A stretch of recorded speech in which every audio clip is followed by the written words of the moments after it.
حضرت سلیمان علیہ السلام کا دور تھا۔ بیت المقدس میں ایک بہت بڑا سوداگر رہتا تھا۔ نام تھا عبد الرحمن۔ اللہ نے اسے بے شمار دولت دی تھی۔ سونے چاندی کے خزانے تھے، ہزاروں اونٹوں کے قافلے تھے، بڑے بڑے باغات تھے، لیکن اس کا دل پتھر کا تھا۔ وہ کہتا تھا یہ سب میری عقل، میری محنت کا نتیجہ ہے، اس میں اللہ کا کیا کمال ہے۔ اس کے محل کے بالکل سامنے ایک ٹوٹی پھوٹی جھونپڑی تھی۔ اس میں ایک بیوہ عورت اپنے 3 یتیم بچوں کے ساتھ رہتی تھی۔ شوہر جنگ میں شہید ہو گیا تھا۔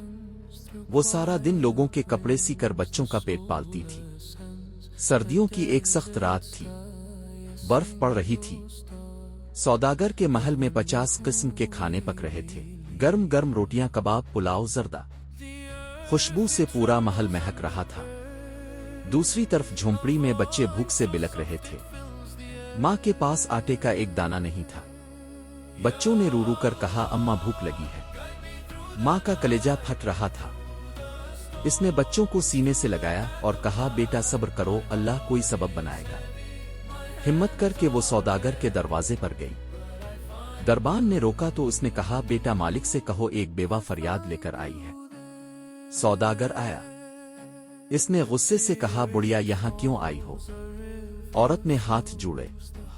بیٹا آج 3 دن سے میرے بچوں نے روٹی نہیں کھائی، اللہ کے نام پر کچھ دے دو، تیرے گھر میں تو اللہ کا دیا بہت ہے۔ سوداگر ہنسا اور بولا یہاں خیرات نہیں بنتی، جاؤ اپنا کام کرو، میرا وقت ضائع مت کرو۔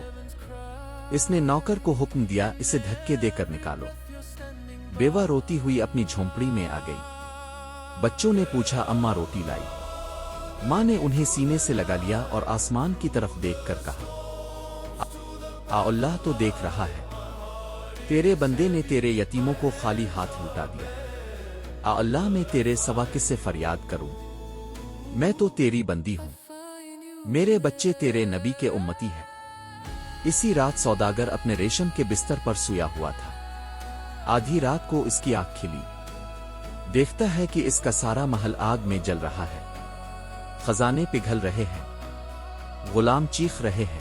وہ ڈر کر اٹھا تو دیکھا یہ خواب تھا، مگر اس کا دل بہت گھبرا رہا تھا۔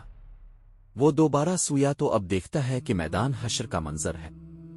سورج سوا نیزے پر ہے، زمین تانبے کی ہو گئی ہے، لوگ پیاس سے زبان نکالے کھڑے ہیں، ہر طرف نفسن نفسی ہے، وہ بھی پیاس سے مر رہا ہے۔ اتنے میں اسے دور ایک حوض نظر آیا، جس کا پانی دودھ سے زیادہ سفید، برف سے زیادہ ٹھنڈا، شہد سے زیادہ میٹھا تھا، اور اس حوض پر ہمارے پیارے نبی حضرت محمد صلی اللہ علیہ وسلم کھڑے اپنے امتیوں کو اپنے مبارک ہاتھوں سے پانی پلا رہے تھے۔ سوداگر خوشی سے دوڑا، رسول اللہ میں آپ کا امتی ہوں، میں بھی بہت پیاسا ہوں، مجھے بھی پانی پلائیں۔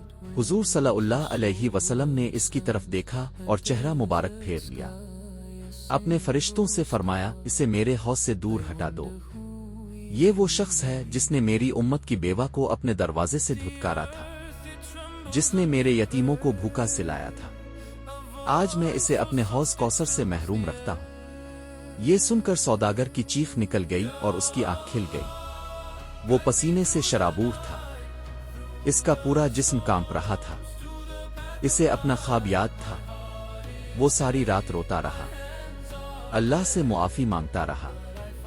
صبح ہوتے ہی اس نے غلاموں کو جمع کیا اور پوچھا وہ بیوہ عورت کہاں رہتی ہے۔ جب اسے جھونپڑی کا پتہ چلا تو وہ نن پاؤں دوڑتا ہوا وہاں پہنچا، دیکھا کہ بچے بخار میں تپ رہے ہیں اور بیوہ اللہ سے دعا کر رہی ہے۔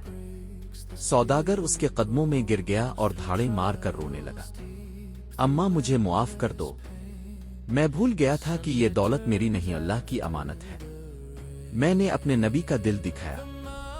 اس نے اسی وقت اپنے سارے غلام آزاد کر دیے، اپنی آدھی دولت غریبوں میں بانٹ دی، اس بیوہ کے لیے نیا گھر بنوایا اور اعلان کر دیا کہ آج کے بعد میرے دروازے سے کوئی سوالی خالی نہیں جائے گا۔ میرے بھائیوں اور بہنوں، یہ دولت، یہ محل، یہ گاڑیاں سب یہیں رہ جائیں گی، ساتھ جائے گا تو صرف غریب کی دعا، یتیم کے سر پر ہاتھ اور بیوہ کی آنکھوں سے چھل کے آنسو پونچھنا۔ اگر آج تم کسی کا دل دکھاؤ گے تو یاد رکھو کل حوض کوثر پر ہمارے نبی ہم سے منہ موڑ لیں گے۔ جو یہ واقعہ سن رہا ہے آج ہی نیت کر لے کہ کسی غریب کا دل نہیں دکھائے گا، اپنے مال میں سے اللہ کا حصہ نکالے گا۔ ہو سکتا ہے تیری ایک نیکی سے تیری بخشش ہو جائے۔ کمنٹ میں آ رسول اللہ لکھ دو اور اس پیغام کو آگے شیئر کر دو، شاید کسی کے دل میں اتر جائے اور وہ توبہ کر لے۔